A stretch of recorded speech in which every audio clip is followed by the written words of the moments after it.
വിജയിക്കാതെ നിർത്തരുത്. ഞാൻ നിർത്തില്ല, നിങ്ങളും നിർത്തരുത്. ഇത് വെറുമൊരു വാക്കല്ല, എൻ്റെ രക്തത്തിൽ അലിഞ്ഞു ചേർന്ന സത്യമാണ്. പലരും ചോദിച്ചു, നിനക്ക് മതിയായില്ലേ എന്ന്. എത്ര തവണ തോറ്റു? അതെ, വീണു, തളർന്നു, തകർന്നു പോയ നിമിഷങ്ങളായിരുന്നു അവ.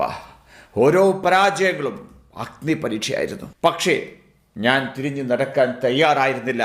കാരണം ഞാൻ ആഗ്രഹിച്ച എൻ്റെ ലക്ഷ്യം, എൻ്റെ സ്വപ്നം, അത് വെറുമൊരു സ്വപ്നമായിരുന്നില്ല, എൻ്റെ നിലനിൽപ്പായിരുന്നു അത്. പാതി വഴിയിൽ ഉപേക്ഷിക്കുന്നവൻ്റെ പേര് ചരിത്രത്തിൽ എവിടെയും രേഖപ്പെടുത്തില്ല. വിജയിക്കുന്നവൻ്റെ പേരിലാണ് ഓരോ ഏടും രേഖപ്പെടുത്തുന്നത്. കൈവിട്ടു പോയ ഒരവസരവും, ഉറക്കം നഷ്ടപ്പെട്ട ഓരോ രാത്രിയും, ഒഴുക്കിയ ഓരോ വിയർപ്പും, അത് വിജയത്തിലേക്കുള്ള എൻ്റെ യാത്ര ടിക്കറ്റാണ്. ഈ വേദന, ഈ തളർച്ച, ഇതെല്ലാം കടന്നു പോകും. പക്ഷേ ഞാൻ നേടിയെടുക്കാൻ പോകുന്ന എൻ്റെ വിജയം, അത് ശാശ്വതമായിരിക്കും. എൻ്റെ ഉള്ളിലെത്തി ആളിക്കത്തുകയാണ്. ഇനി ഒരടി പിന്നോട്ടേക്കില്ല. ഇന്നോ നാളെയോ ഞാൻ വിജയം